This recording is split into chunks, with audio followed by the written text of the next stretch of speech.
This is the DC-X3 on-camera monitor that was sent to me for free by Viltrox to test and review. It costs $268, has a 6-inch 1080p screen with a maximum brightness of 2000 nits, is made of metal, supports HDMI or SDI in-out, and can be powered with NPF, USB-C or DC. In the box you'll find a sturdy carrying case to carry the monitor and all of its accessories, 50cm HDMI to HDMI and HDMI to micro HDMI cables, an NPF 550 battery that can be charged with USB-C, a USB-A to USB-C charging cable, a screen protector, a very sturdy monitor mount that has pan tilt movements and an RE locking pin on top, and a sun hood that can be easily mounted and deployed. This is by far the best design when it comes to a sun hood in my opinion. First of all, it's very easy to mount and unmount.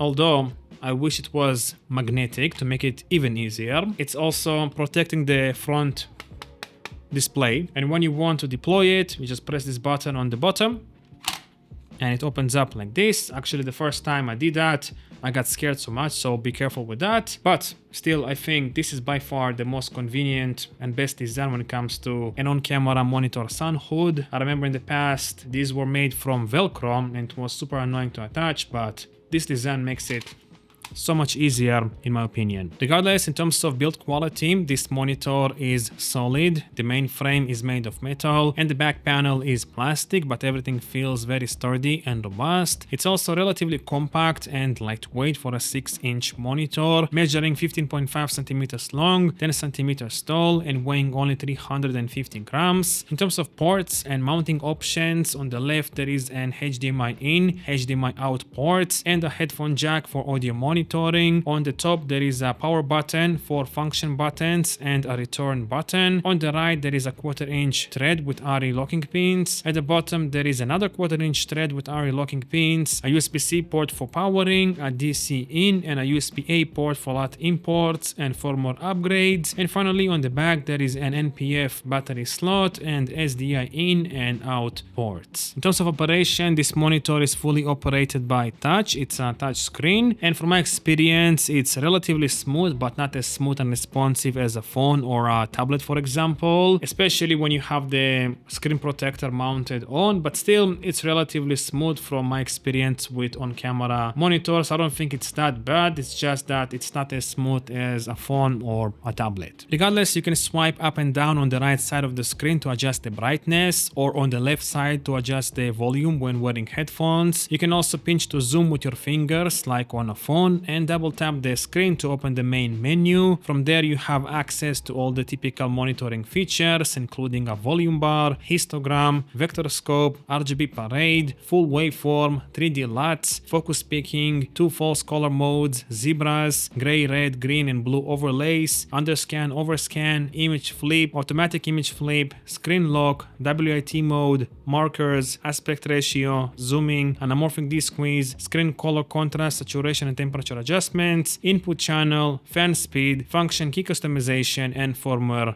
updates. Now, one thing I want to touch on is the fan. The fan in this monitor can get pretty loud, so I would not recommend setting it to the highest setting if you're using an on-camera microphone. I would suggest setting it to low or completely turning it off.